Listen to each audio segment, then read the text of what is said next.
Essa é a primeira mesa, a gente conseguiu uma oficina antes, a gente atrasou um pouquinho, desculpas pelo atraso. A mesa agora vai ser Proudhon e Marx, Atualidade, Socialistas Preferidos de Euclides.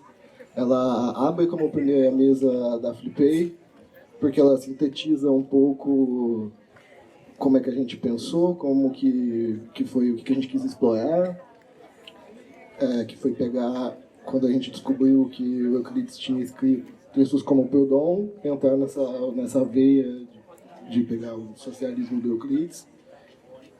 E daí a gente pensou então em explorar um discurso anticapitalista a partir disso, trazendo também ali para vender produções contemporâneas em relação a anticapitalismo, socialismo, anarquismo. E então a mesa de hoje vai ser com o Cauê, que é o editor do livro que a gente está vendendo aqui na Flipei, o Acácio, que é pesquisador do Lacintec, na Unifesp, e do Nosol, na PUC São Paulo, e a Laís, que é doutoranda em Ciência da Literatura na UF. Eu passo a palavra, então, para a Laís. Bom dia, gente. Bem, eu estudo Euclides já há um tempo e sempre me incomodou uma imagem distorcida veiculada na mídia sobre o escritor e também algumas informações que acabam ficando erradas e sem comprovação em livros didáticos de história e de literatura até hoje. Bom, depois da morte do escritor, começaram a surgir vários movimentos para relembrar a vida, a obra do escritor. E esses movimentos eles ficaram concentrados principalmente no Rio de Janeiro e em São José do Rio Pardo, que foi o local onde ele escreveu Os Sertões. De 40 a 70, essas instituições elas receberam verba governamental para se manter. E existiu, na verdade, um projeto, né, de Estado para fazer do Euclides uma grande figura nacional, um herói nacional. E, na verdade, eles começaram a tentar criar essa imagem, tirando aspectos que de fato eram do Euclides e acrescentando outros que não tinham muito a ver com ele. A construção dessa imagem, por exemplo, ela acabou fazendo com que o manuscrito de poemas dele perdesse 6 páginas. O então diretor da Casa de Euclides da Cunha, em São José do Rio Pardo, quando foi restaurar esse caderno, ele acabou rasgando essas páginas, até hoje a gente não tem acesso a elas, e ele deixou um bilhete manuscrito na época, nesse caderno, endereçado a um colega dele do Grêmio Euclidiano da cidade. E nesse bilhete está escrito o seguinte: "Tô acabando de receber a caderneta, pronta. Seria capaz de Euclides não reconhecê-la. Uma simples caderneta é hoje um livreto sério, distinto. Vê-se logo que passou por mãos hábeis. A entrega tem que ser pessoal." Como assim? Nem o Euclides ia reconhecer o próprio manuscrito? Euclides não reconheceria? Para minha surpresa, até hoje na cidade existem esses manuscritos e eles não são divulgados justamente porque não querem macular essa imagem do Euclides. Euclides tinha, por exemplo, poemas que a gente conhece, né? Eróticos, até poemas macabros, muitos poemas revolucionários e anticlericais também, muitos poemas que falavam mal da Igreja Católica. E esses poemas, eles não são acessíveis a gente. A maior parte, quer dizer, alguns deles. Bom, Euclides tinha dificuldades financeiras e, por isso, ele não pôde concluir o curso dele na Escola Politécnica de Engenharia. Ele teve que abandonar esse curso e acabar entrando na Escola Militar. Na Escola Militar, ele ganharia não só o diploma de engenheiro, mas também um soldo, alimentação, alojamento. Um ano antes da proclamação da República, já nessa escola militar, Euclides foi expulso porque ele tentou uma rebelião. E aí, nas palavras dele, ele tentou o seguinte: "O meu plano era revoltar toda a escola, prender até o ministro e bater em marcha para São Cristóvão, onde prenderíamos o imperador. Tinha certeza absoluta plena de que a República estava feita. Era questão de dias. Eu estou fazendo referência ao episódio do Sabre, um momento da biografia do Euclides em que ele resolve combinar com os colegas dele de que quando passasse o comandante, eles iriam se rebelar e, de alguma maneira, começariam dali uma revolta para alcançarem a República.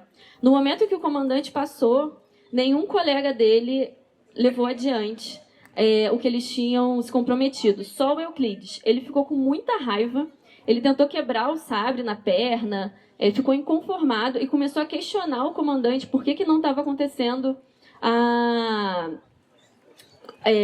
por que os alunos não estavam subindo de cargo dentro do Exército. Isso gerou uma repercussão muito grande. Euclides foi preso. A princípio, o Exército tratou isso mediaticamente como um surto psiquiátrico dele. E, aos poucos, a oposição, o movimento republicano começou a ver no Euclides uma figura de destaque. O Euclides foi convidado, então, para produzir artigos para os jornais. É aí, nessa época, que ele começa a produzir artigos assinando como Proudhon. Então, por que os livros didáticos continuam a dar conta da grande influência intelectual, por exemplo, do Euclides, como positivismo, se o Proudhon era o nome que ele encontrava para assinar esses textos? Com a República proclamada, o Euclides volta à escola militar para concluir seus estudos e, depois de formado, ele fica só 3 anos no Exército. Apesar disso, quando a Flip anunciou que o Euclides ia ser homenageado, os jornais estamparam no dia seguinte: militar e autor de Os Sertões, Flip homenageará Euclides. Homenageado da Flip, Euclides teve uma carreira militar. Eu questiono, a benefício de que ou de quem essa imagem do Euclides militar é construída se o escritor ficou 6 anos estudando e apenas 3 atuando como primeiro-tenente? Por que essa informação é mais relevante para constar nas manchetes do que o fato dele ter trabalhado no Ministério das Relações Exteriores, o fato dele ter sido jornalista a vida inteira, o fato dele ter tido como último emprego o cargo de professor de lógica do Colégio Pedro II? Por que essa informação é mais importante? Euclides não simpatizava com o Exército, e um exemplo disso é no momento em que o filho dele, mais velho, nasceu, o Solon. A mulher dele queria que ele desse o nome do pai dela, que era um general. E aí, em resposta a um colega, ele diz assim: não lhe darei o nome de um general, mas o de um filósofo. Ele estava fazendo referência a um filósofo ateniense e destacando para ele como a filosofia seria mais importante nesse momento para ele. Além disso, essa imagem do Euclides positivista ela é muito reforçada. E o Euclides criticava muito o positivismo, não se considerava positivista. Ele foi, sim, aluno de Benjamin Constant, que foi um dos maiores positivistas que a gente teve, um dos maiores influenciadores, mas o Euclides não se considerava, e aí eu vou mostrar para vocês algumas críticas dele ao positivismo. Por exemplo, num artigo chamado Da Independência à República, ele fala que a filosofia contemporânea, da época, não deve jamais se inspirar no positivismo. Em uma carta endereçada ao pai dele, de 1890, ele tece muitas críticas ao Benjamin Constant. A imagem do Euclides ela acaba altamente sendo veiculada ao positivismo porque ela foi apropriada por integrantes do Grêmio de Euclides da Cunha do Rio de Janeiro, a partir da década de 30, que eram da Igreja Positivista. Nomes como Roquete Pinto, Edgar Susequinde, Francisco Venâncio Filho. E essas pessoas elas tinham grande influência no meio acadêmico. E elas acabavam propagando essa imagem e eles conseguiam produzir livros também. Então, as pessoas, quando iam estudar sobre Euclides, acabavam pegando essas referências e aí reproduziam livros didáticos. Euclides também, a gente pode notar que tem algumas características do positivismo, Por exemplo, pesquisa empírica e valorização do conhecimento científico. Mas, fora isso, é muito difícil a gente encontrar, principalmente no Euclides maduro, uma característica que possa descrevê-lo exatamente como um positivista. No Euclides também, a gente pode falar um pouco de uma certa desesperança que vai crescendo nele. Obrigada. Tá ótimo. A gente pode falar também numa espécie de desesperança do Euclides com a modernidade, uma frustração, na verdade. Num artigo dele, chamado Civilização, publicado em 1904, Euclides faz uma dura e irônica crítica à modernidade e afirma que o tipo tradicional, né, que seria um herói, ele havia acabado. E que a gente tinha agora um herói prático, esplendidamente burguês, e que, na verdade, esse herói esplendidamente burguês, ele alugava a glória, pegava emprestada rapidinho e depois devolvia. E fazia com que acreditassem que o ideal dele era verdadeiro, né? Ele cita nesse artigo, que se chama, né, Civilização, o Spencer, que é um darwinista social, e ele desacredita as ideias do darwinismo social nesse artigo, publicado em 1904, 2 anos depois de Os Sertões. Ele diz que as ideias evolucionistas, elas são erradas, as ideias de Spencer. Em outro artigo chamado Nativismo Provisório, ele critica de novo as ideias do Spencer e ele chega a dizer: errou parlamente, desastrosamente, escandalosamente. Essa crítica do acabam adquirindo essa ideia de que ele era de todo um darwinista social. Isso acontece porque a crítica literária que analisa os sertões no século XX é toda voltada para reafirmar e defender as teorias de que ele era positivista e determinista. Mas o que se pode ver atualmente, principalmente com um livro publicado por um professor da UFRJ chamado Ronald de Melo e Franco, que se chama A Geopoética de Euclides da Cunha, que, na verdade, o que existe é a construção de um narrador multiperspectivado, que ora se comporta como sertanejo, ora se comporta como um jornalista do litoral e ora se comporta como um militar que está ali para defender a República. Então, em alguns momentos, o narrador diz "República maldita". Em outros momentos, é um narrador, jornalista do litoral, que tem todos os seus ideais, tudo que ele acreditava quando chega a Canudos, desnudado. Então, é um Euclides que acredita que aquela rebelião de Canudos é monárquica e chega lá e descobre que é tudo uma mentira do Estado. E aí eu trouxe para vocês um trecho em que esse narrador assume a perspectiva do sertanejo. E é o seguinte: o aldeamento efêmero, centralizado pela Igreja Velha, que já existia, ia transmudar-se, ampliando-se em pouco tempo na Troia de Taipa dos jagunços. Era o lugar sagrado, cingido de montanhas, onde não penetraria a ação do governo maldito. É totalmente a ideia do sertanejo nesse trecho. Euclides, ele, quando classifica, né, o governo como maldito, ele se transporta para o patos, para a emoção angustiante do conselheirista. E ele convence o leitor a perceber a importância daquele espaço para o sertanejo. Ele finaliza, por exemplo, também Os Sertões, narrando o destino do corpo do Antônio Conselheiro, que é, por exemplo, a sua degola depois de morto, né? Porque seu crânio ia ser estudado para que tentassem comprovar que haveria no crânio do Antônio Conselheiro alguma justificativa para os crimes que ele tinha sido acusado, de rebelião, por exemplo. E aí, logo depois dele fazer essa narrativa sobre o destino do corpo do Antônio Conselheiro, ele encerra, vai para o final dos Sertões, com um subcapítulo chamado Duas Linhas.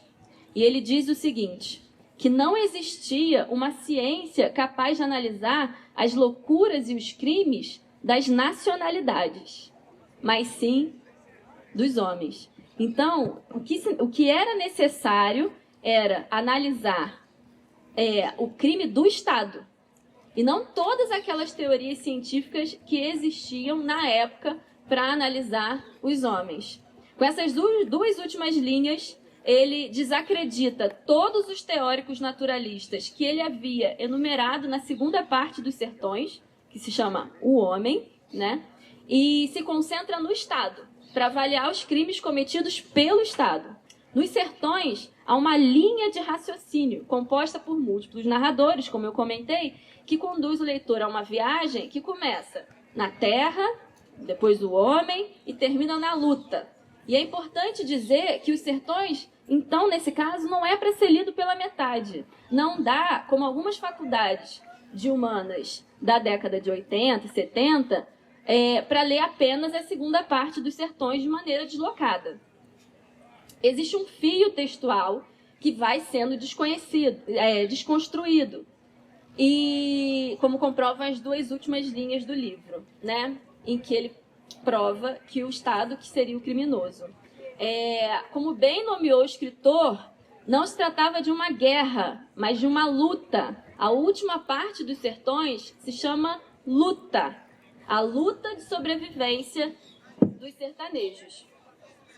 É sempre bom lembrar também que o Euclides se considerava mestiço, em suas próprias palavras, misto de tapuia e celta. Uma informação muito importante para os autos da historiografia literária brasileira, que embranquece seus escritores.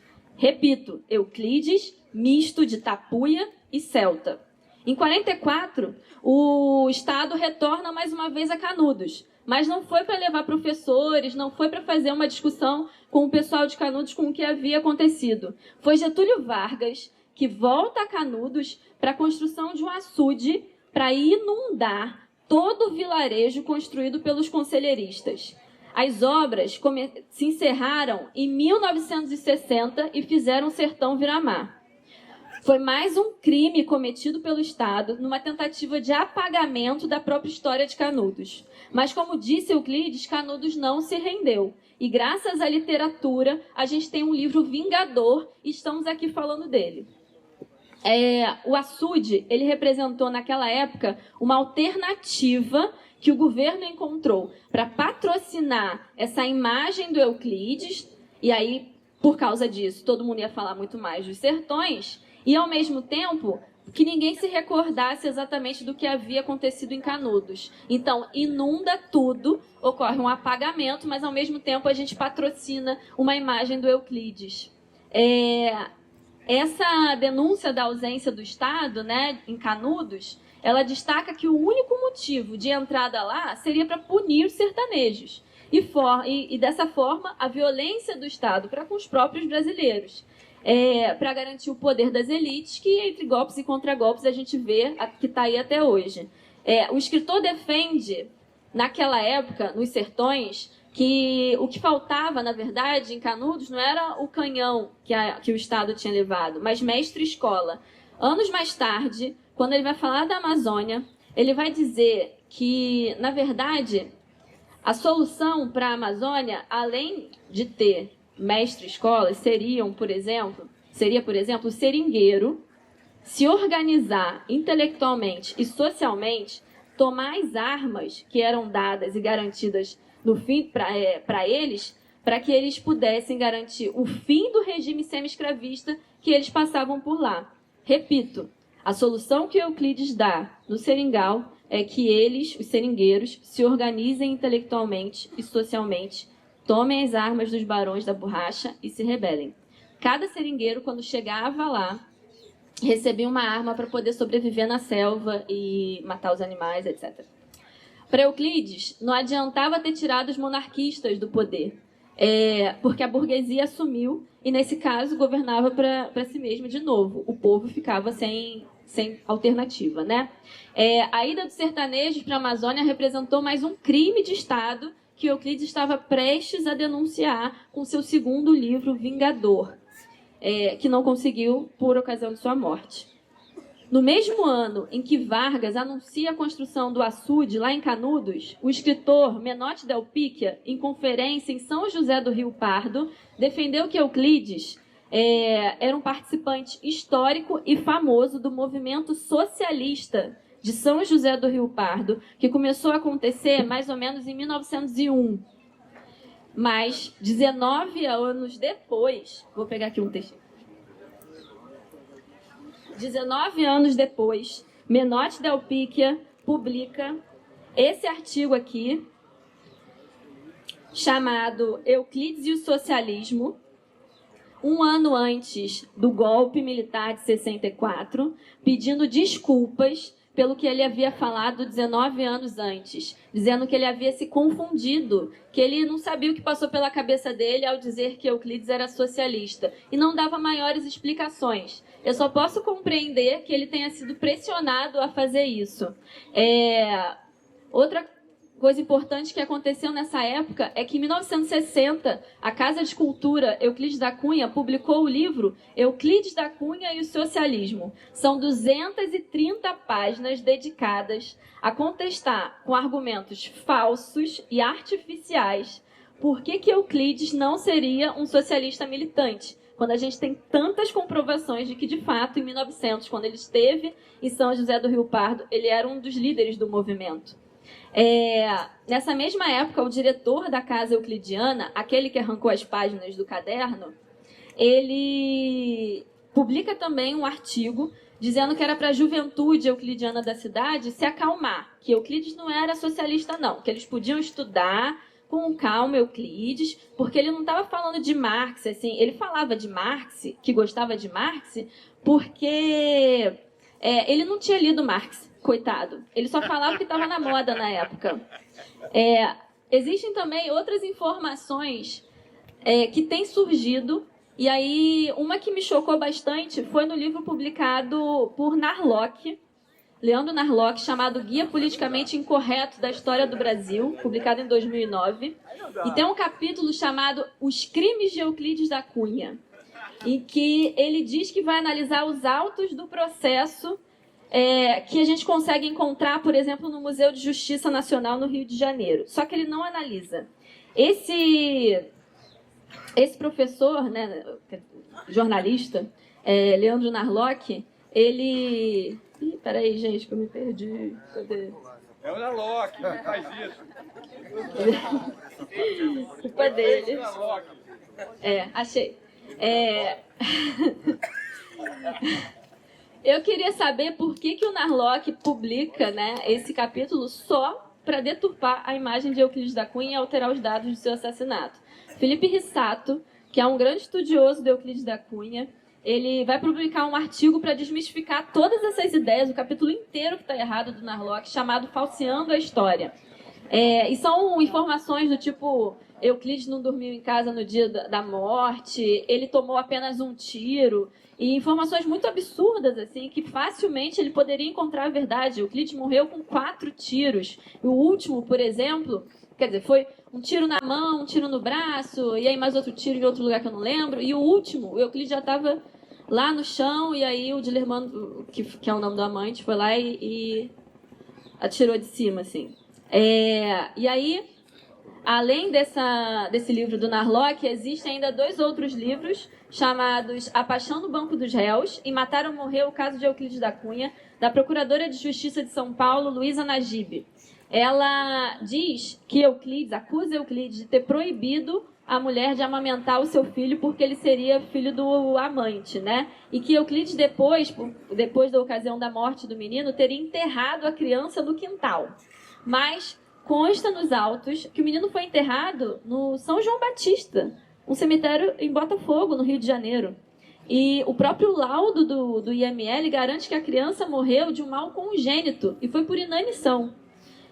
O que leva Narlock e Najib a escreverem livros que alteram a história de vida do escritor? E além do mais, Narlock ainda diz que Os Sertões é o livro mais chato da história do Brasil.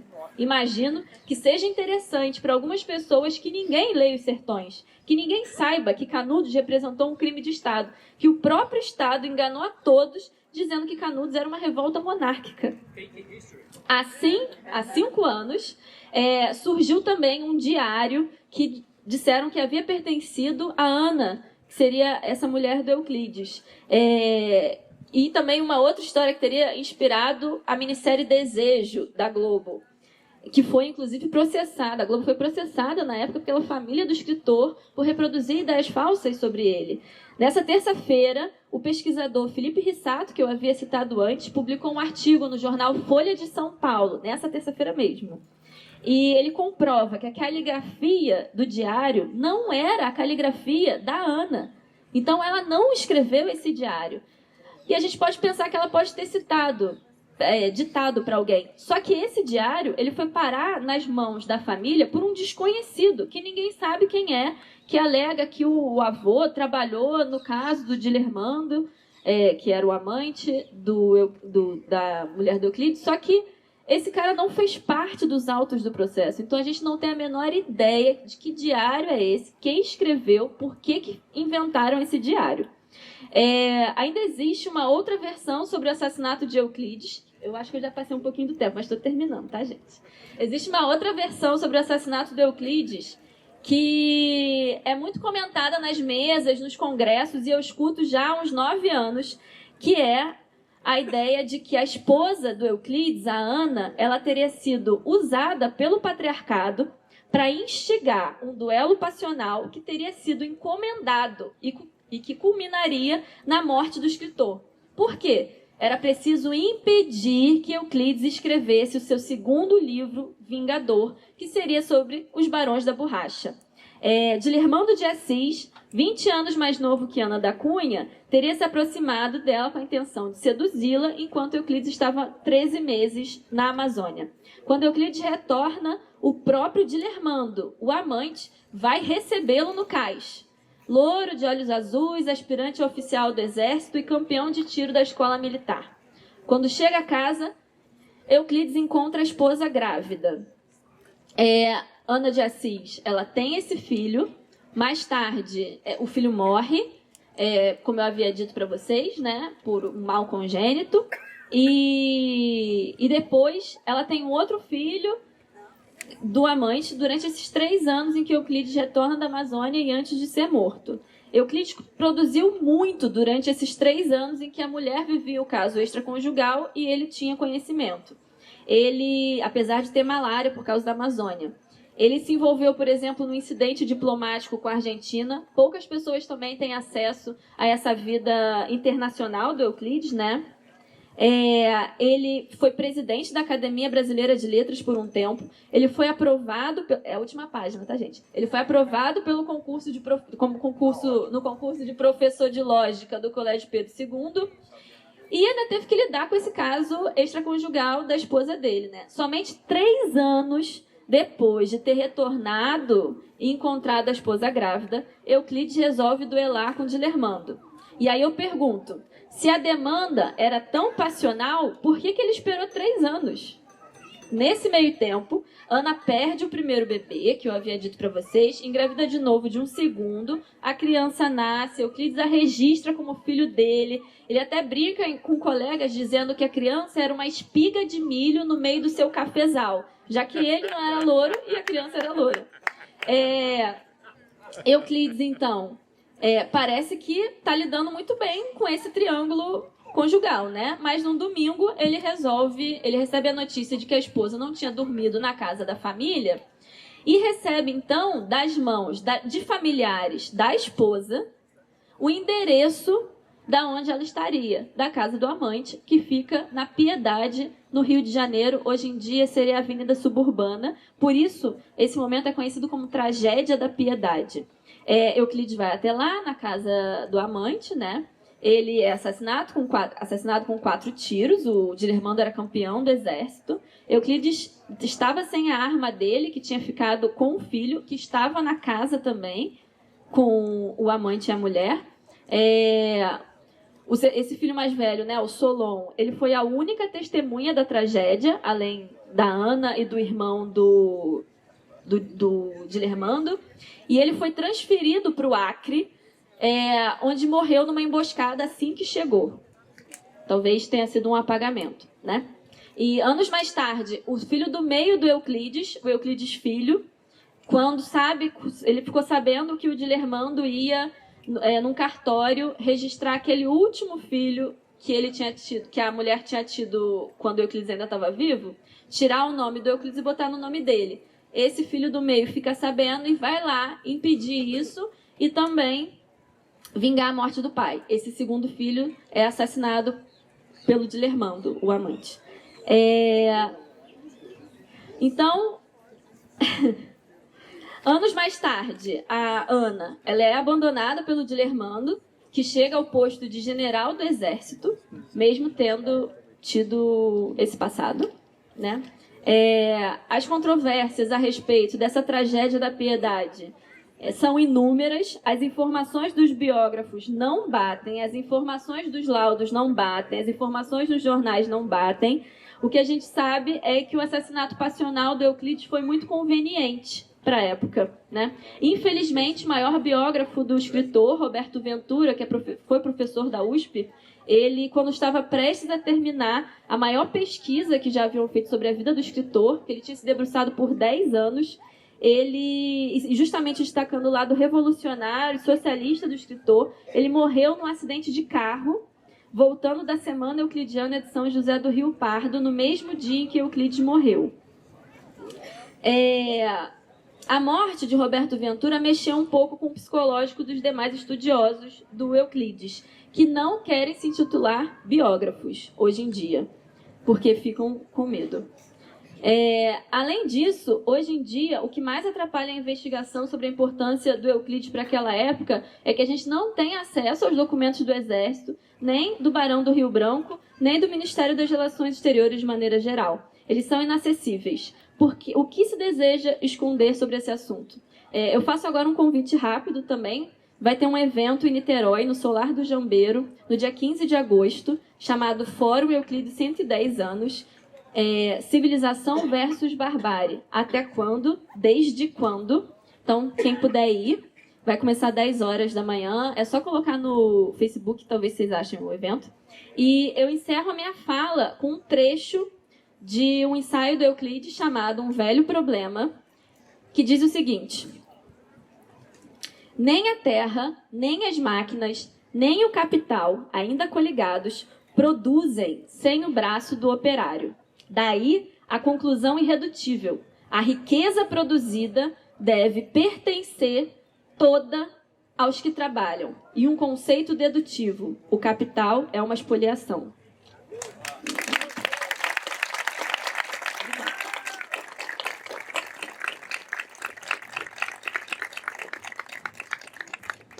Cauê. Bom dia.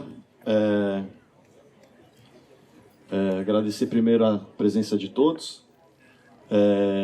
Eu vou falar um pouco para discutir com essa mesa do ponto de vista de quem editou o livro e organizou, junto com o Vander, o livro Euclides Socialista, Obras Esquecidas. Então, dessa pesquisa que a gente fez sobre esses textos. E também vou fazer um link com o que a gente construiu aqui na Flipei, num processo que já vem há 7 meses organizando, com os autores que o Euclides defendia nesses textos políticos dele, de opinião no jornal. Então, assim, a minha perspectiva em relação ao debate vai ser enquanto aos textos que ele escrevia e de um dos organizadores da Flipei, né? Primeiro começar com um gancho aqui com a Laís. Eu vou ser mais freestyle, não vou ser tão sistemático quanto ela, porque eu acabei de preparar aqui o que tem para dizer, o que eu tenho para dizer. Da manchete que você disse sobre reforçando o lado militar, eu acho que já é um bom gancho para começar, porque o Euclides é conhecido hoje, reconhecido até hoje, não por ser um militar, ele é reconhecido por ser um escritor, né? Então, assim, é meio que irrelevante, a não ser que ele tenha, estudado na academia militar, etc., e adquirido certo conhecimento topográfico, geográfico, etc. Mas ele é reconhecido hoje por ser um escritor. E nesse processo, quando a gente soube da organização da Flipei que o Euclides da Cunha ia ser homenageado, a gente achou estranho, a princípio, porque a gente está sobre uma conjuntura de um governo loteado de militares, né? Tem 24 ministérios, 12 são militares e cada vez tem mais. E a gente achou estranho o autor ter sido escolhido justamente ele. Mas depois a gente foi descobrir que, na verdade, ele é um antimilitar, no sentido de que os militares brasileiros são antissocialistas. E a gente foi descobrir que ele, na posição política dele, era um socialista. Por quê? Um cara que defende, até no final do século XIX, 2 autores do século XIX, que é o Marx e Proudhon. O Proudhon é o pai do anarquismo, o Marx é o pai do comunismo. E se ele cita algum autor político, da ciência política, são esses dois autores. Só que isso é totalmente apagado, não só das homenagens oficiais aqui, em outros lugares, etc., mas como assim no consenso a respeito do autor. E aí a gente foi ver outros literatos também, como Lima Barreto, que já foi homenageado aqui na Flip, que era um anarquista, e tem uma biografia gigante publicada, não citam esse lado político. Então tem um processo político para ceifar o que o autor, como ele se posicionava na época. E esses grandes autores só são reconhecidos até hoje porque eles têm grandes obras. Eles têm grandes obras porque eles entendiam o que estava rolando e aquilo se tornou perene durante a história e é lido até hoje, porque até hoje serve ou para contar o que estava rolando ou ainda serve para ser estudado para entender o mundo de hoje. Só que nesse processo, esses autores, Oswald de Andrade, tem um monte aí, o pessoal normalmente apaga o lado político deles. Einstein era um socialista também, né? Até o Mandela era um socialista, aí parece que não. O primeiro lugar que saiu era Cuba, sabe? E hoje o governo é um governo anti-intelectual e antissocialista que está rolando no Brasil. A maior meta do Bolsonaro, ele não tem projeto, ele tem um antiprojeto. Qual que é o antiprojeto dele? Acabar com o comunismo na América Latina, um negócio assim. Sendo que não tem comunismo, é surreal. Mas o projeto ideológico dele é esse, que ele não tem proposta. Ele tem inimigos, né? Só que nisso a gente achou interessante, porque o militar, o único que a gente reconhece até hoje, nos últimos 100 anos, porque tem alguns antropólogos importantes, mas ninguém conhece direito, só quem é da área da antropologia. O único militar intelectual que a gente conhece até hoje era um socialista, e os militares brasileiros são antissocialistas. Então tem uma controvérsia engraçada. Estava pensando isso quando eu vi um vídeo do Olavo de Carvalho xingando o Mourão, que a última contribuição dos militares foi o Euclides da Cunha, porque depois era só cabelo pintado e voz posta, alguma coisa assim, estava provocando. Voz postada. E aí eu fiquei pensando, nossa, o Olavo de Carvalho, que na verdade é um cara que teve toda a sua formação feita no PCB, no Partido Comunista. Hoje ele é um anticomunista, mas ele é muito marxista no sentido de ser muito gramsciano. Ele mesmo diz que ele é um leninista. Steve Bannon, que é o pai, ele é o guru do Bolsonaro, o guru do Olavo é o Steve Bannon. Ele chama de leninista, que é um dos maiores nomes do marxismo no século XX. São dois caras que bebem no socialismo e são antissocialistas.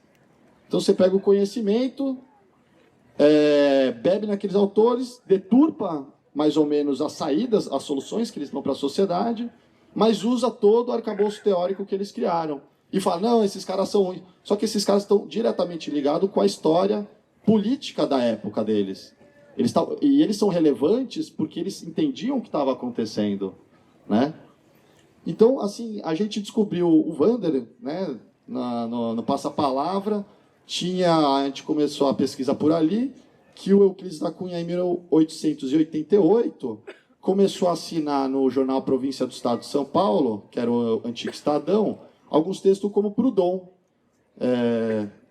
como pseudônimo. Depois ele começou a defender o legado. Ele falava que era o intelectual mais importante do século XIX.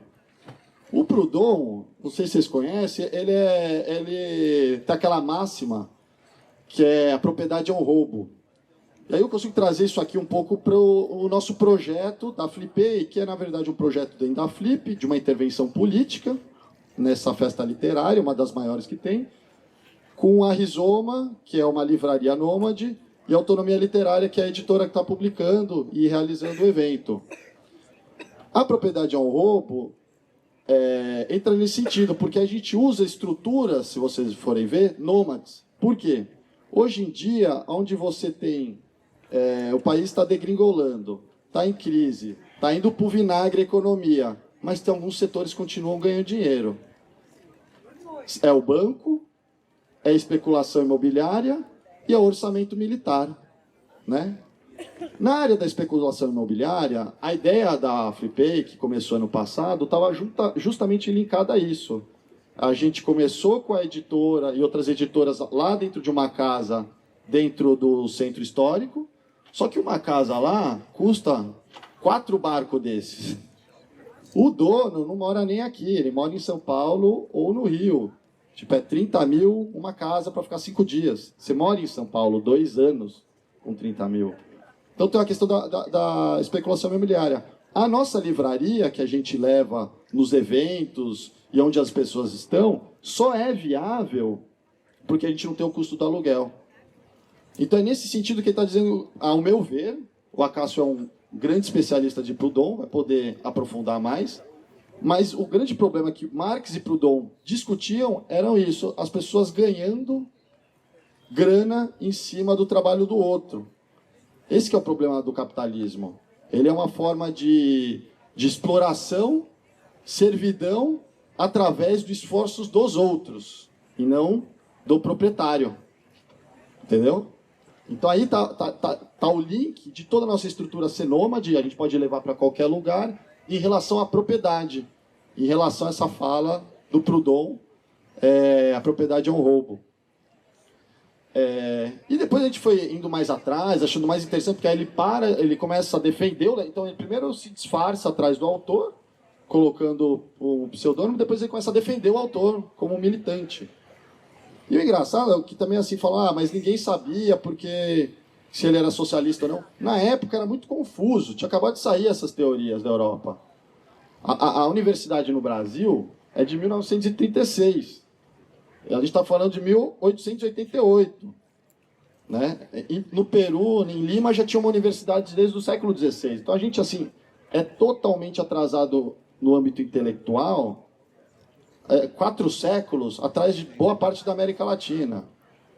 Só que ninguém sabia dessas questões. E na época não tinha como ele militar num partido, porque não existia esses partidos de esquerda. Tinha o Partido Republicano, que foi surgir logo depois. O Partido Comunista é criado por anarquistas. Quem começa a trazer as ideias socialistas para o Brasil são os anarquistas italianos, depois da Lei Áurea, quando não queriam mais contratar, da abolição, não queriam mais contratar escravos, porque eles não aceitavam pagar os escravos, então a gente só aceita pagar alguém, um branco, etc. Então importaram da Europa mão de obra italiana, e aí começa a vir essas ideias socialistas via o anarquismo, que era mais desenvolvido. Quem cria o Partido Comunista do Brasil em 1922 são os anarquistas. Então eles começam a trazer essa ideia. E o Euclides, pelo que consta nos textos, porque também a gente vai ter vários recortes, a gente nunca vai saber ao certo o que aconteceu, são várias narrativas, e o que ele escreve, eu acho que é importante para entender o que se passa na cabeça dele, começa a ser influenciado por esses autores. Aí tem Canudos, em 1898, e depois a gente vai descobrir que em 1904 ele continua esse processo e começa a defender o Marx, que é o grande, assim, para ele é o cara que começou a pegar o socialismo e dar uma forma mais científica para ele, né? Uma forma mais econômica, mais completa, é o adversário do Proudhon melhor. Então o cara está defendendo assim o legado teórico, político desses dois autores. O Marx, eu acho que ele se encaixa num contexto aqui interessante, porque toda essa ideia da Flipei, no barco pirata, ele também é muito inspirado num autor neoanarquista, podemos chamar assim, que é o Hakim Bey, que é da Zona Autônoma Temporária. E o Hakim Bey, ele vai ter um livro, Utopias Piratas, que a gente está editando com a Veneta, não conseguiu deixar pronto para essa edição, mas teremos no ano que vem. Ele vai defender que os piratas eram, na verdade, se você for analisar, na época, e não pelo olhar do Ocidente, porque eles eram inimigos do Ocidente, porque são pessoas que tinham...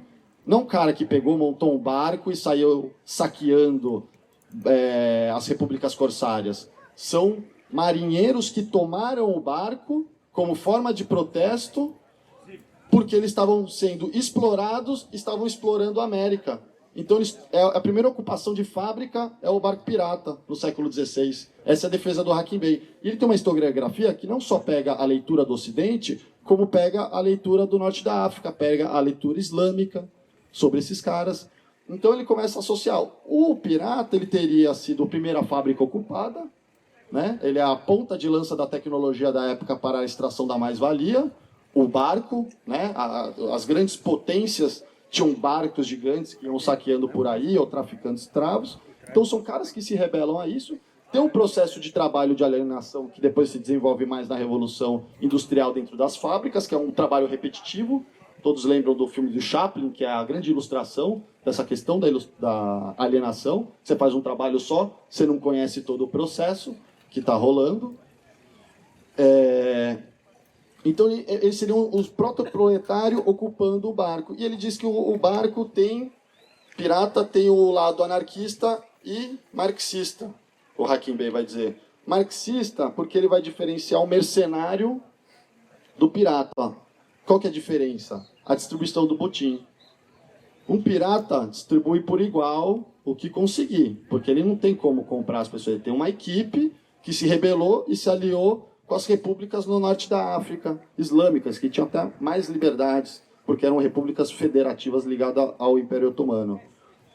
E no âmbito do anarquismo, eles têm o intuito de viver sobre o próprio governo, e não sobre o governo de alguém, sobre a própria liberdade, serem donos da sua liberdade. Então tem esse traço que eu achei interessante, que o Hakim Bey traz em relação à estrutura, aos piratas. E são os dois teóricos também que, coincidentemente, bate com as questões, com os teóricos que o Euclides defendia.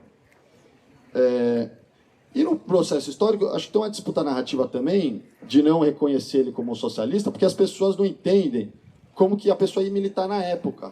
Na época, não tinha como ser militar porque não tinha um partido, não tinha um sindicato. Um intelectual como ele, a única forma de militar era escrevendo em alguns jornais. Ele escrevia ali, ele escrevia num jornal que chamava O Proletário, de São José do Rio Pardo, que é onde ele morou durante um tempo. E ele escrevia grandes manifestos no 1º de maio, saudando o Dia dos Trabalhadores. E que eles deviam fazer greves porque eles são a força de trabalho que gera um capital. Então imagina assim, você tem um autor que defende Marx desse jeito. Eu vou ler um trecho aqui de uma parte desses manifestos. E isso está tipo apagado na história, justamente quando esses autores são os maiores inimigos do governo, né? Um governo de extrema direita. Ele vai dizer assim no texto: o caráter revolucionário do socialismo está apenas no seu programa radical, revolução, transformação. Para conseguir, basta lhe erguer a consciência do proletariado, porque a revolução não é mais um meio, é um fim, embora às vezes seja um meio termo, a revolta. Mas está sem a forma dramática e ruidosa de outrora. As festas do 1º de maio são, quanto a este último ponto, bem expressivas. Para abalar a terra inteira, basta que uma grande legião em marcha pratique um ato simplíssimo, cruzar os braços, porque o seu triunfo é inevitável. Então imagina, assim, o grande intelectual dos militares é um cara que está falando de proletário, está falando de revolução, está falando de greve. Isso é, assim, quando a gente foi descobrindo, isso foi um processo de choque, na verdade. Porque a gente fala, cara, a coisa é pior do que a gente imaginava, né? Que tem uma censura política implícita no meio de divulgação de ideias e circulação de conhecimento no Brasil, isso a gente já sabe.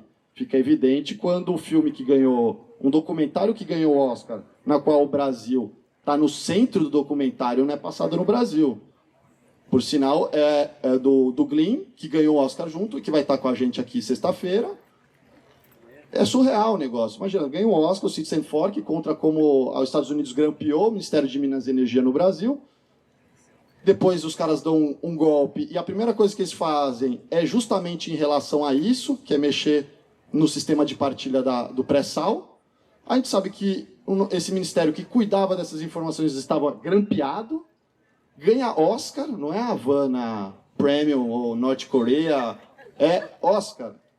Qualquer pessoa que pega para distribuir essa porcaria vai ganhar dinheiro porque tem um símbolo do Oscar. Não precisa nem colocar na imprensa, não precisa nem de assessoria de imprensa. Já vai ter automático assessoria de imprensa porque ganhou o Oscar. O documentário, o Brasil está no meio da história. Então não passou no Brasil. Então que isso rola, a gente já sabe. A própria editora, a gente abriu meio que nesse caminho, vendo que vários livros muito importantes, best-sellers lá fora, não eram trazidos para o Brasil, porque uma grande editora, como a Record, comprou vários selos e ninguém mais publica ou poucas editoras publicam, e tem muita coisa no mercado, ciência política contemporânea ou política contemporânea. Então, que tem esse estancamento, a gente sabe. Agora, aquele histórico nesse nível, a gente ficou meio assustado até. Deixa eu ver se eu tô com tempo aqui. Tem tempo ainda? Tá bom. Bom, a gente pode depois discutir mais com algumas perguntas, etc. Assim, para finalizar, deixar um informe que esse livro a gente fez especialmente para essa edição da Flipei. Ele ajuda a custear toda a nossa estrutura, está por R$25. Ele está sendo vendido aqui embaixo no barco.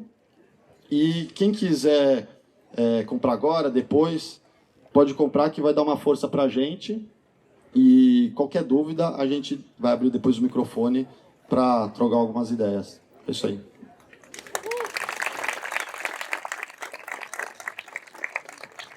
Só para complementar o informe do Cauê, a gente faz essas coisas além de uma aposta política contra esse tipo de higienismo intelectual que empacota um escritor e transforma ele num bem de cultura para vender como entretenimento e tenta neutralizar essa afirmação de vida e afirmação política que pode ter em um escritor. A gente aposta nisso e aposta que outras pessoas talvez se interessem por isso também. E tudo isso são formas de financiar que a gente fique aqui, consiga fazer essas atividades e consiga voltar nos próximos anos. E um outro espaço disso também é o nosso bar, que fica lá no fundo. Então, quando alguém quiser tomar um chopp, tem a cerveja que a Babi, que é do bar, ela mesma fez para Felipe, especial. Então, caso alguém interesse, goste de cerveja, de chopp, o bar está ali e tudo isso ajuda a gente aqui. Eu vou passar a palavra agora para o Acácio. Bom dia. Céu azul louco, hein? Eu queria primeiramente agradecer o convite do Cauê, de toda a organização da Flipei, de estar aqui no barco, estar junto de pessoas que são amigas, que eu convivo há muito tempo, o Vander, Vitor Osório, Rafael Limongelli, pessoal que a gente já se encontra há muito tempo. Eu acho que num tempo onde se fala muito de conjuntura, de que tudo está sendo destruído e assim por diante, eu acho que as nossas forças estão nessas relações afetivas, que nada tem de privadas, elas são públicas, elas são políticas, elas constroem espaços políticos e de possibilidade, inclusive, cumprir uma função meio clínica de evitar que as pessoas adoeçam psiquicamente, fisicamente. Acho isso muito importante e nunca é de graça, né? Por exemplo, a Laís mesmo, que eu não conhecia, é super amiga de uma comadre minha, de um compadre meu, que acabaram de ter filhos, o Rodolfo e a Larissa. Então eu gosto muito dessa coisa de afinidade que não passa por uma identidade ideológica ou qualquer coisa do tipo, mas passa, antes de mais nada, pelo corpo, pela proximidade do corpo. Acho isso importante. Então, agradecer o pessoal todo aí que está trabalhando na estrutura, que está botando tudo isso para funcionar. Ontem teve slam e tal, está sendo muito legal. Até porque tinha já uma década que eu não vinha para Paraty, que é uma cidade muito bonita. Então, eu não vou arriscar aqui falar de Euclides, principalmente depois da Laís, né? Ela falou, sei lá, 80% do que ela falou não fazia a menor ideia. A gente estuda Euclides da Cunha nos cursos de Ciências Sociais, mas é muito nessa via positivista, é muito só esse pedaço dos sertões e tal, e assim por diante. Mas como tem esse mote do Proudhon, a minha tarefa aqui é falar um pouco para vocês sobre esse militante, autor, pensador, que fundou a anarquia moderna, né? Ele é o primeiro autor a usar a palavra anarquia fora do léxico contratualista que aparece em Rousseau, em Hobbes, que é significado de baderna, na medida em que as pessoas não conseguem compreender que anarquia, né, sem governo, não conseguem compreender uma ordem fora de um sistema de governo, e o Proudhon provocativamente vai usar essa palavra para dizer assim que anarquia é ordem, né? Isso é um paradoxo que o Proudhon usa recorrentemente e que inclusive lhe valeu, pelo poeta francês também, Baudelaire, o mote de homem-terror, porque ele incomodava tanto a direita quanto a esquerda, como militante, como editor de jornal e assim por diante. Então, minha ideia aqui é apresentar o Proudhon. Se ficar alguma coisa obscura, qualquer coisa do tipo, a gente pode conversar depois. E eu separei 3 movimentos bem, digamos assim, didáticos. No primeiro eu quero apontar alguns dados biográficos que eu acho importante do Proudhon. No segundo, falar rapidamente sobre o método dele, né, que é um método científico anti-universal. E por último, a proposição política dele e qual seria, eu vou arriscar aqui, rabiscar uma atualidade do Proudhon, que me parece muito urgente. E é curioso, né? Eu sempre fico na dúvida se o renovado interesse pelo anarquismo, que vem desde o final do século XX, né, com os movimentos anti-globalização, reaparece em movimentos como Occupy Wall Street, como 15M na Espanha, como junho de 2013 no Brasil. Eu sempre fico na dúvida se isso é bom, porque significa um aumento do interesse pelo anarquismo nas pessoas. Acho que, sei lá, 10 anos atrás seria impossível estar falando de anarquismo numa feira como a Flip. O anarquismo sempre foi bastante marginalizado. Ou se isso é ruim, porque significa que a gente está deixando de ser perigoso, porque os anarquistas sempre foram tomados como sujeitos perigosos, por isso que sempre perseguidos. Então, e aqui não é só, né, não está rolando esse papo só aqui. Sábado, o Mark Brain, que é um camarada dos Estados Unidos... Sexta? Sexta. Não, sábado às 19 horas. Sexta? Tem certeza? Tá. Então, enfim, em algum momento aí, o Mark Brain vai estar lançando a versão em português do livro dele, que é o Antifa Handbook, o Manual Antifascista. Não, é sábado às 19 horas, com a presença também de outros camaradas dos Estados Unidos, o coletivo Crime Think, que também produziu e está vendendo por aí a versão em português, do From Democracy to Freedom, que é da democracia à liberdade, que é uma crítica muito interessante, muito atual à democracia, né? Porque principalmente dos anos 90 para cá, a democracia se tornou uma espécie de dogma político, onde a maneira de Winston Churchill se diz que ela é o pior dos regimes, salvo todos os outros, e que a solução para todos os nossos problemas viria de uma mais democracia, ou que a solução da democracia é mais democracia. O que os anarquistas, como críticos à democracias que são, defendem é que a gente deve ir além da democracia e pensar numa anarquia, numa anarquia. Bom, então, rapidamente, o primeiro ponto, dados biográficos. O Proudhon nasceu em 1809, morreu em 1865, um ano após a fundação da Associação Internacional dos Trabalhadores.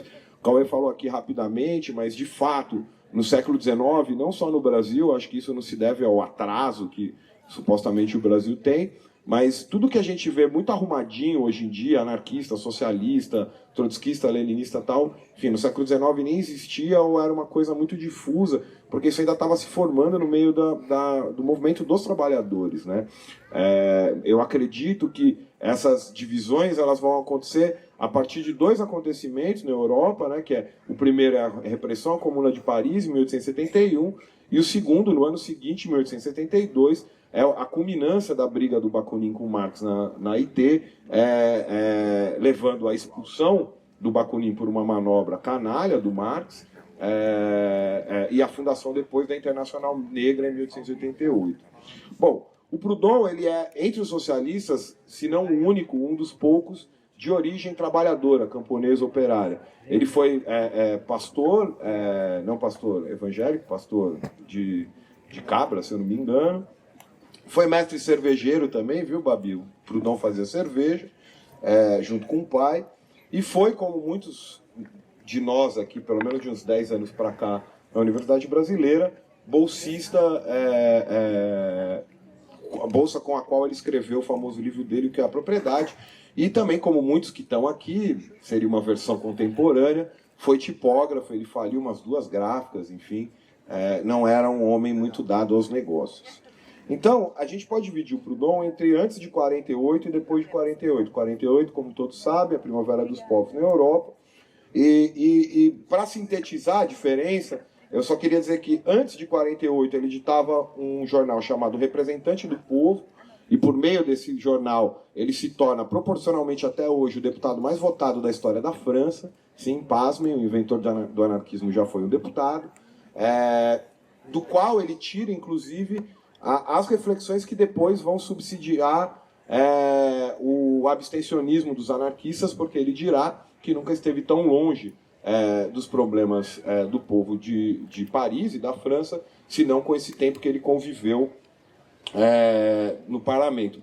É lá que ele propõe uma coisa muito interessante, e eu acho que isso é um dos pontos que a gente pode tomar como atualidade do pensamento dele, que é o Banco do Povo, né, o oferecimento de crédito a juros zero, para que os trabalhadores formassem as suas próprias oficinas a partir das suas associações, quer dizer, eliminando aí o intermediário patronal. É daí que nascem muitas das ideias que depois vão ser chamadas de autogestão, enfim, embora aí, hoje capturada por uma certa racionalidade neoliberal, mas isso é uma coisa para a gente discutir depois. E depois dessa experiência muito rica, onde ele vai escrever os souvenirs dele, né, o Memórias do Revolucionário, e desenvolver toda a leitura crítica, ele acaba sendo perseguido, né, o governo de Napoleão, se refugia na Bélgica, acaba escrevendo lá com pseudônimo e volta na condição de prisioneiro político, podendo sair uma vez por semana da prisão, e funda o jornal A Voz do Povo, onde ele vai apostar no que ele chamava, e isso é a primeira obra póstuma dele, na capacidade política da classe operária face à decadência da burguesia, que ele tinha como uma classe que naquele momento já não tinha capacidade de criar mais nada, ela só parasitava, e a capacidade política, que ele chama de capacidade política da classe operária, é a criação desse novo. Isso é um tema recorrente nos autores anarquistas. Eu costumo interpretar essa leitura do Proudhon como aquilo que aparece numa famosa entrevista do Bonaventura do Ruti para o Van Passen, onde ele diz: nós trazemos um mundo novo em nosso coração e esse mundo cresce a cada dia. Então as ideias do Proudhon vão ser muito influentes na fundação da IT, em 1864. Ele é, de longe, o socialista mais influente da Europa. Houve, inclusive, uma troca de cartas bastante polêmica com Marx, onde ele divisa ali a diferença dele e de que depois vai ser todo o anarquismo com o que depois vai ser chamado de marxismo. E esse é o Proudhon que vive uma vida bastante atribulada, entre prisões, edições de jornal. Ele é um autor muito prolixo, ele escreveu obras maravilhosas. Tem lá umas partes meio obscuras da biografia dele que eu não vou tratar agora aqui, por óbvio, né?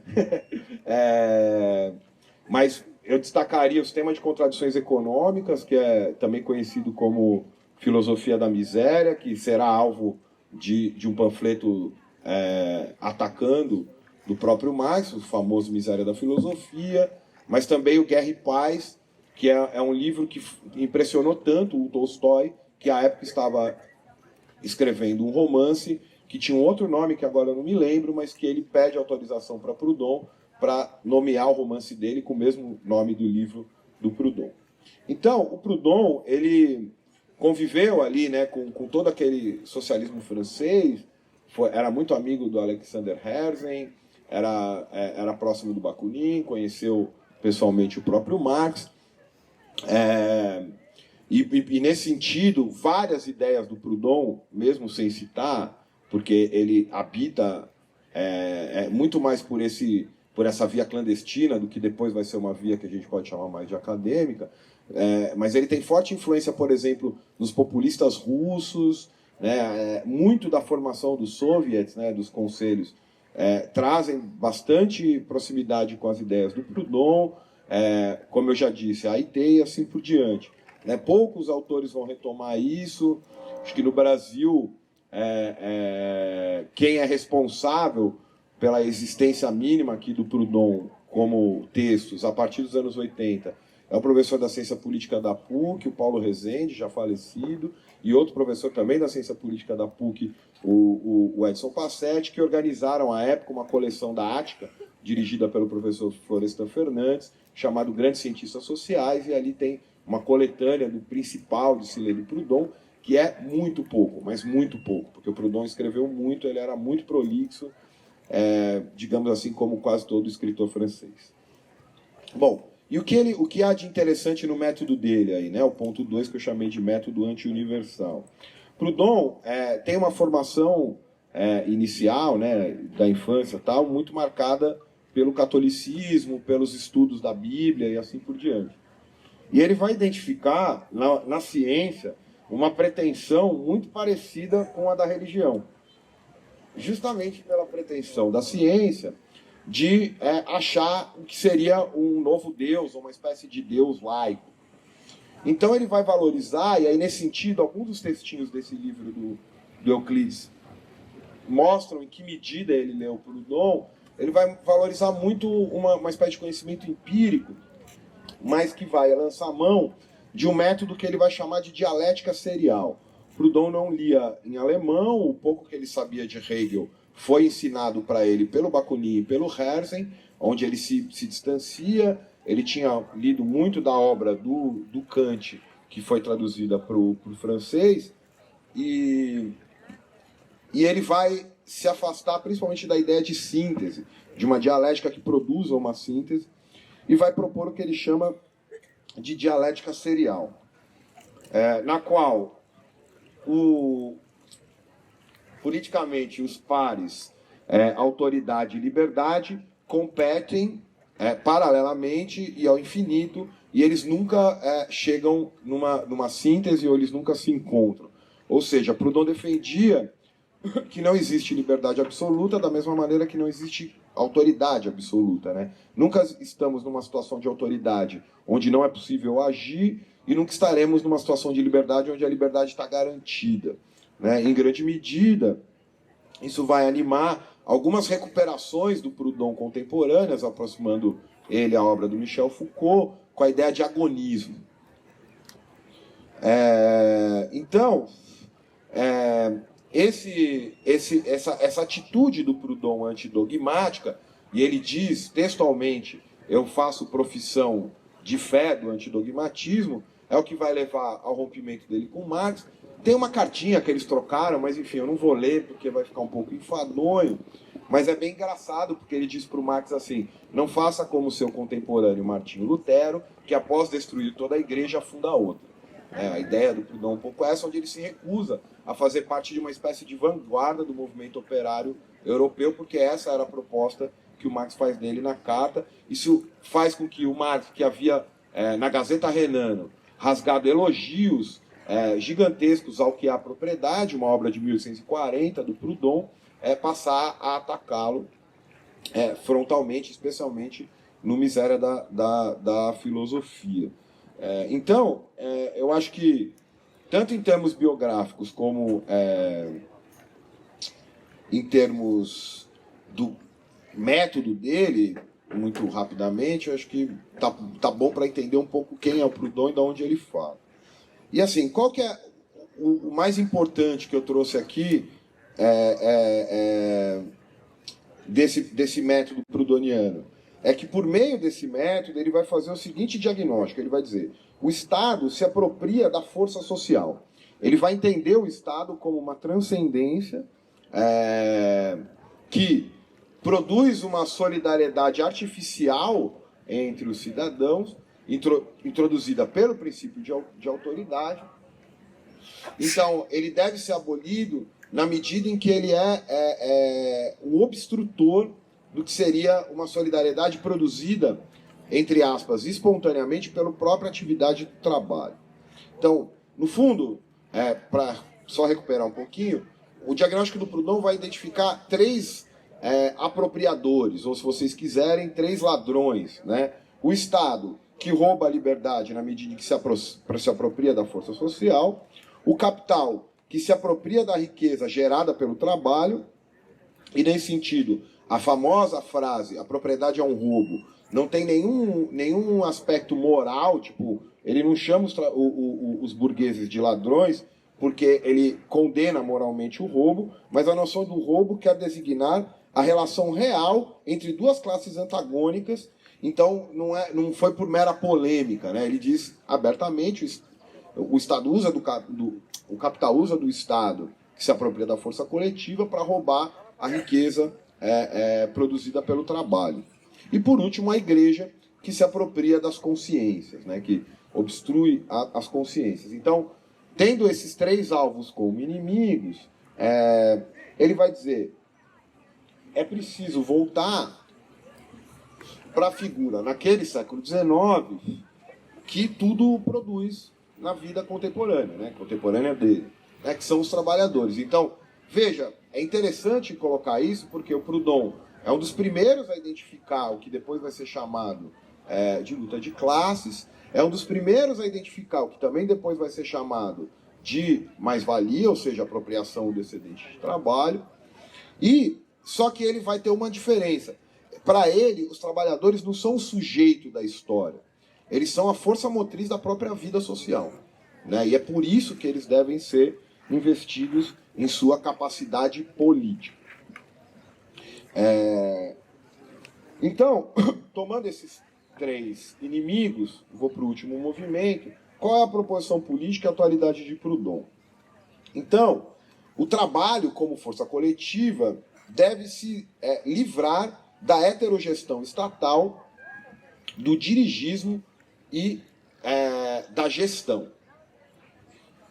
Essa oposição entre autogestão e heterogestão é posterior à obra do Proudhon. Ele não usava esses termos, mas é um jeito de identificar como que existia uma heterogestão da força do trabalho, quer dizer, que podia partir do Estado, podia partir do dirigente político, podia partir da gestão da empresa, e que elas deveriam ser substituídas pela autogestão. Que, em grande medida, de novo, para fazer referência a autores brasileiros, né, eu acho que quem melhor trabalhou isso, desenvolveu isso, foi um marxista brasileiro, se designava como marxista libertário, chamado Maurício Trachtenberg, onde ele, de alguma maneira, unia a crítica econômica do Marx com a crítica política do Proudhon. Mas outra diferença, além do Proudhon não entender o trabalhador como sujeito da história, né, isso é muito importante, enfim, para uma série de outras coisas, ele não tinha necessariamente uma visão negativa do trabalho, né, que ele via isso como uma espécie de herança cristã, né.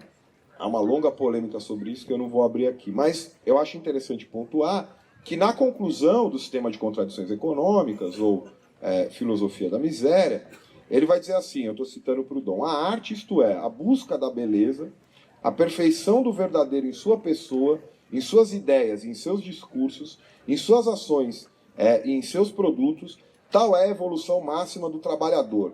A estética, e acima dela a ética, eis a chave mestra do edifício econômico. Quer dizer, o Proudhon ele tinha uma leitura do trabalho que ele deveria se constituir com uma espécie de ética e uma estética à medida em que ele fosse liberado das forças autoritárias que o dirigiam. E daí nasce a principal proposição política dele, que é a combinação entre o mutualismo econômico, que ele também vai chamar de democracia industrial, né, e o federalismo político. O federalismo político é mais posterior. Assim, o Proudhon tem um outro livro póstumo chamado O Princípio Federativo,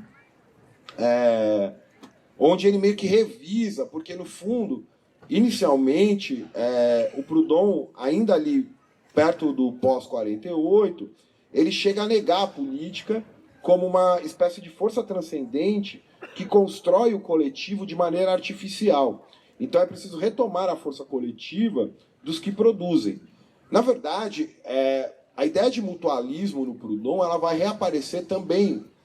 Que assim, parênteses rápido, o Proudhon, embora ele tenha se tornado de principal autor socialista do século XIX, sem sombra de dúvida, né, ao qual tentaram colar a pecha de utópico para dizer que o que ele escrevia era menos importante, pré-político, infantil, né? Aliás, assim, a crítica ao anarquismo como algo infantil é recorrente e, na verdade, a todos que tentam fugir do dirigismo do pai, né? Todo mundo conhece o famoso libelo do Lenin, esquerdismo, doença infantil do comunismo. Bom, mas, embora ele tenha sido tomado assim, ele é uma espécie de presença constante em vários autores anarquistas, inclusive mesmo aqueles que não o citam. E às vezes não o citam, não por uma desonestidade, mas porque são textos de jornal, são textos de militância, são textos de vulgarização, então não interessava essa recorrência. E aí, para citar dois exemplos rápidos do mutualismo, ele reaparece na própria ideia de apoio mútuo no Kropotkin, né? Quer dizer, não só pelo termo, mas porque parte da ideia que é o seguinte, ao contrário do que disse o Spencer ao traduzir o darwinismo social, o que nos caracteriza é a solidariedade, é o apoio mútuo, né? No fundo, isso é o princípio da evolução, dirá o Kropotkin, tentando dar ares científicos à proposição do Proudhon, né? E que, no fundo, a competição é introduzida artificialmente, especialmente pelo Estado. E guardem essa informação sobre a competição, porque ela vai ser importante para a conclusão sobre a atualidade. E para dar um outro exemplo mais contemporâneo, num dos últimos grandes escritos do David Graeber, um anarquista estadunidense que é professor da London School of Economics, um antropólogo, ele vai dar um exemplo muito prático disso. Ele vai falar assim, olha, todo mundo diz que ninguém faz nada de graça, né? Que tipo, não existe almoço grátis ou coisa do tipo. Mas ninguém fica contando as horas quando, por exemplo, um colega dentro do trabalho te pede uma ajuda e você ajuda espontaneamente, sem cobrar, sem fazer nada. Ele usa esse exemplo justamente para dizer que é mais natural que nós nos ajudemos. O Graeber é um grande leitor do Marcel Mauss também, tem toda uma discussão sobre a dádiva, mas não cabe aqui. Mas o que eu acho interessante é exatamente isso. É natural que a gente se ajude e que, na verdade, são os princípios de autoridade, de lei, que introduzem essa competição. Último exemplo contemporâneo, né, são leis, por exemplo, como na França, que vão criminalizar pessoas que abrigam imigrantes ilegais, que introduzem essa competição a esse suspeita. Porque o natural é você ver uma pessoa em dificuldade, você minimamente ajudá-la na medida que for possível. Então, dirá Proudhon que o mutualismo é a máxima realização dessa força coletiva. Uma comunidade organizada em cada unidade de produção, segundo regras de divisão mutualistas do trabalho, que reacendem a autonomia e superam o isolamento. Veja, de novo, para os que acham que o anarquismo é de alguma maneira uma derivação do liberalismo, que é uma grande bobagem, né? Embora a moda de redes sociais de ANCAP, coisa do tipo, aconteça aí, graças aos desserviços de autores como Rothbard, Nozick e tal, o Proudhon não opunha a autonomia à força coletiva, pelo contrário, né? Isso será traduzido numa famosa frase do Bakunin depois, Bakunin que chamava o Proudhon de mestre de nós todos, né? Onde ele dizia, a minha liberdade não termina onde acaba a do outro, pelo contrário, ela se potencializa ao infinito. Então, a defesa da autonomia encontrada entre os anarquistas não se opõe à ideia de associação, muito pelo contrário. Quanto mais eu me associo, mais livre eu sou, e assim por diante. Então, o federalismo político seria a face política desse mutualismo, no qual o Proudhon identificava como regimes da liberdade, né, democracia e anarquia, em oposição aos regimes da autoridade, a monarquia e a panarquia.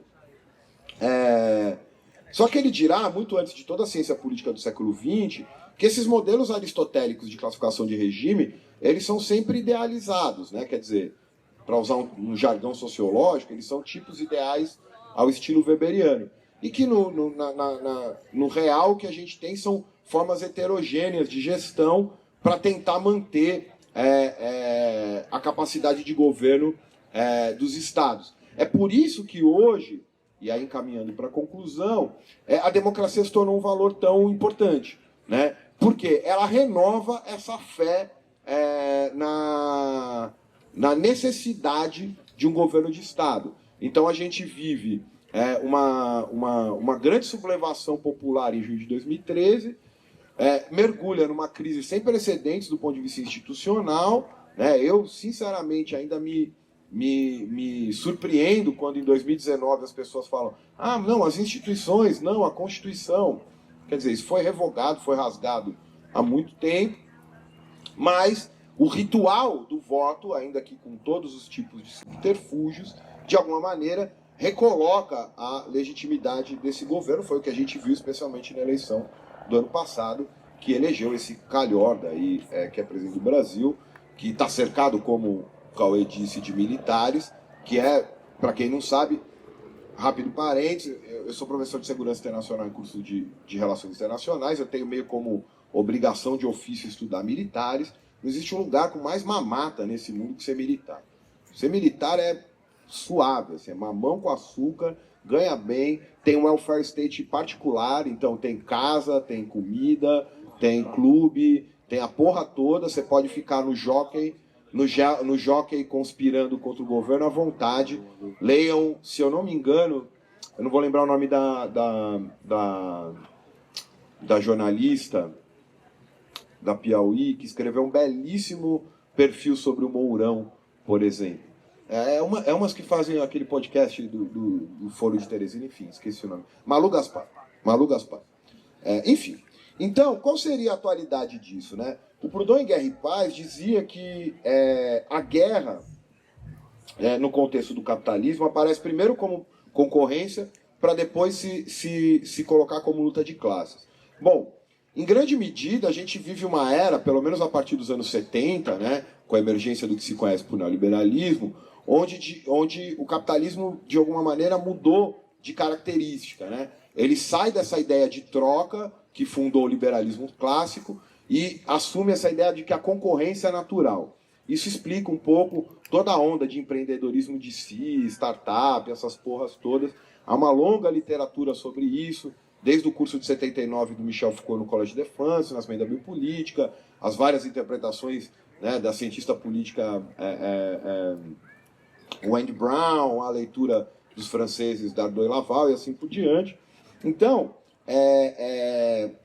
a atualidade de Proudhon talvez estaria justamente aí, em opor a esse empreendedorismo de si, hipercompetitivo, hiperindividualista, né, a ideia do trabalho como ética e estética a partir da autogestão e do apoio mútuo. Ou seja, não apelar mais para uma espécie de nostalgia do welfare, ou para a ideia de que o Estado seria o grande regulador ou o grande cão de guarda da ferocidade do mercado, e apostar nisso, que seria a reconstituição das forças coletivas, obviamente hoje num contexto completamente novo, né? Nós não estamos mais nas fábricas do século XIX, há uma transformação profunda das relações de trabalho hoje, né? E aí, nesse sentido, para concluir mesmo, obviamente que eu não estou tentando reivindicar nenhuma neutralidade, mas para além da minha adesão ao anarquismo, me parece que o Proudhon é muito importante por causa disso, né? Se a gente olha para a história das lutas, há um certo esgotamento do partido como forma política de representação da classe, do sindicato como local de organização, tal, e que talvez retomar essas ideias de associação livre de trabalhadores, de oficinas, né, de talleres, como os espanhóis chamavam, seja um grande caminho de resposta ao empreendedorismo neoliberal, sem ter que aderir a um já morto também nacionalismo desenvolvimentista que caracteriza toda a social-democracia contemporânea, que vai do Blair, passando por Podemos, Syriza, Ciro Gomes, PT e assim por diante. Então, acho que o Proudhon nos oferece uma leitura radical do capitalismo, anticapitalista sobretudo, né? É bom frisar isso num momento como esse, mas também ele tem uma parte propositiva que para mim é onde está a atualidade dele, né? Ao invés de negarmos simplesmente ou pedirmos para que alguém nos proteja da ferocidade do mercado que transformou cada cidadão no empreendedor de si, seria abrir mão dessa forma empresa enquanto conduta individual, né? E a construção dessas relações éticas e estéticas a partir do mutualismo na construção de associação de produtores, né? Que no fundo é isso. Então, ao invés de nos entendermos todos como empresários de si, a gente pode nos entender como produtores de uma série de coisas, cultura, bens materiais e assim por diante, e percebemos que associados nós somos mais fortes, porque, no fundo, o capital vive do roubo do nosso trabalho. Eu acho que isso ainda se tornou absolutamente inquestionável na obra do Proudhon. Era isso, obrigado.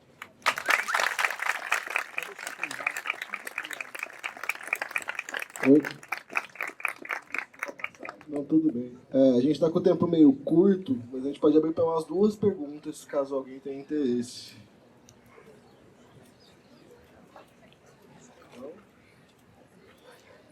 Bom, então a gente encerra... Comentário do Cauê. O Acácio falou que talvez a gente não seja mais, por estar trazendo o Proudhon, etc., o anarquismo sendo algo contemporâneo mais pop, se ele perde a sua essência radical, de perigo. Eu não sei, mas eu sei que todos devem ter visto, que saiu na Folha, que tem os bolsomínios querendo fazer uma manifestação contra a gente, contra o Glenn, na verdade, que segundo eles é um terrorista americano, e o cara é Pulitzer, e ganhou Oscar, né? E eles dizem, a jornalista pergunta, mas por que vocês não vão lá conversar com eles? Porque eles são muito radicais. Eles querem implantar uma sede do comunismo em Paraty. A gente pensou em fazer uma carteirinha de filiação aí. Mas assim, sem ideia também, sem ideia com fascista, né, mano? Pô. Vem tranquilo, vem tranquilo. Enfim, então é curioso isso, então...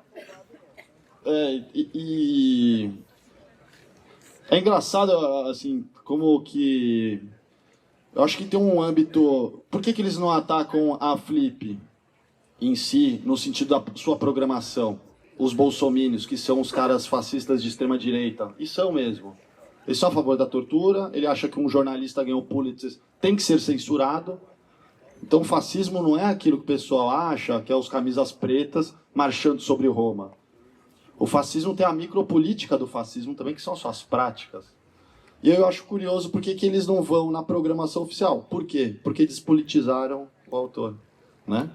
Se não tem o lado político, você neutraliza. E o Weber, que é um liberal, mas um bom sociólogo, diz, o neutro já se decidiu pelo mais forte. Então, quando você pega um autor e despolitiza ele, neutralizando, você está fazendo com que ele seja complacente com a força mais forte daquela época, por mais herege que ele seja. Porque se neutraliza ele. Então, você está colocando ele como do lado do mais forte. Então, por isso que eles estão fazendo essa manifestação pela primeira vez na vida deles na Flip, contra uma programação nossa, porque a gente traz esse outro lado do autor, o lado político, que não dá para desassociar a pessoa. Imagina daqui 20 anos a gente fala, não, Mano Brown era um rapper, acabou. Vou fazer a maior propaganda de vocês, né? Não tem como. Não, Zé Celso é um dramaturgo, acabou. Não, tem posições políticas aí. Ailton Krenak, não, né? Então tem essa desassociação. E quando a gente associa, ou seja, traz o autor mais completo, gera esse tipo de ruído. Enfim, acho que isso pode ser minha fala final. Vou passar para os outros, porque a gente tem que encerrar, que logo mais agora tem mais uma mesa. É aqui que a gente se filia ao Partido Comunista. Eu quero ser a número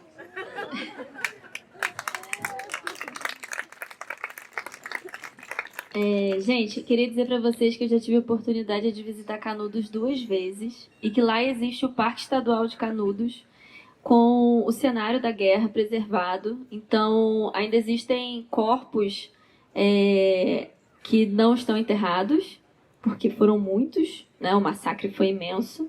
E existe uma exposição dentro desse parque. Claro que eles reservaram esses corpos num lugar que a gente não tem acesso. E é muito importante a gente preservar a ida a esse parque, que é mantido pela Universidade Estadual da Bahia, porque toda a cidade de Canudos pode, de alguma maneira, enfim, se beneficiar com a ida de pessoas lá para verem o cenário da guerra, não com uma perspectiva masoquista, ou que vire enfim, a gente viu em Auschwitz também, em vários lugares, as pessoas indo para tirar foto como se fosse blogueiro, mas não é isso não. É ir para conhecer a história de verdade, é ir para conhecer onde foi o Vale da Morte, para falar com canudenses, para falar com descendentes de canudenses, e é muito importante. Então, procurem na internet, se vocês quiserem visitar, Parque Estadual de Canudos. Quando chegarem na cidade, é só ir no Memorial do Antônio Conselheiro, que lá os guias levam vocês. Só pode visitar o parque se tiver com guia, tá bom? Bom, falar uma coisa final também. Não, porque é importante isso que o Cauê disse, do apagamento, e aí eu queria fazer um registro importante sobre isso, que existe mesmo uma espécie de história oficial que, paradoxalmente, isso não é uma coincidência, vem sendo removida justamente nesse momento onde as forças políticas ficaram claras, entendeu? Quer dizer, tem alguns colegas que pensam, a gente tem que convencer as pessoas, parará. Não tem que convencer nada, mano. Fascista não tem ideia, sabe? Não tem conversa com fascista e ponto. E justamente por esse revirar das coisas, né? E eu falei muito aqui do Proudhon, então ele é do anarquismo século XIX francês, mas, por exemplo, existe uma longa tradição anarquista brasileira, né, que só começa a aparecer nos anos 80 pelo esforço de um grande pensador brasileiro que nunca frequentou uma universidade, que é o Jaime Cubeiro, que foi durante muitos anos quem tocou o Centro de Cultura Social de São Paulo, onde ele conectou pesquisadores da época, como a historiadora Margarete Rago, o Edson Passetti, que eu já citei aqui, Silvio Galo, depois mais adiante Eduardo Valadares e tal, e começou a retomar esses autores, né, como, por exemplo, Avelino Fosco, que poucas pessoas conhecem, Florentino de Carvalho, tem longos estudos sobre a realidade brasileira, sobre a República, sobre a Batalha de 32 e assim por diante, né? Maria Lacerda de Moura, que é uma grande anarquista brasileira, que tem um livro que, infelizmente, é de uma atualidade atroz, chamado Fascismo, Filho Dileto da Religião e do Capital. Autores como o próprio Lima Barreto, um pouco mais conhecido. Então, acho que existe também um apagamento nesse campo da cultura, que nasce dessa herança da elite paulistana, que foi para a França, se encantou e fez a Semana de 22. Aqui eu não estou diminuindo nem um pouco a importância deles, mas aí parece que o Brasil começou a pensar na Semana de 22. Né? Esses autores que eu falei estão escrevendo no final do século XIX, começo do século XX, né? Foram importantes, foram dirigentes de importantes jornais como a Lanterna, a Plebe, a Voz do Povo, produziram a primeira grande experiência de greve geral brasileira, que foi a greve geral de 1917 em São Paulo, produziram a Revolta dos 18 do Forte no Rio de Janeiro, onde a grande influência foi um anarquista chamado José Oiticica, avô do famoso artista plástico Hélio Oiticica, que dirigiu um jornal chamado Ação Direta, um grande filólogo brasileiro, foi professor na Alemanha e tal, tudo isso muito antes da pequena burguesia paulistana ter se encantado pela vanguarda artística na França. Então, esse registro é importante para quem se interessa para o anarquismo, buscar a produção desses homens e mulheres que fizeram anarquismo no Brasil também.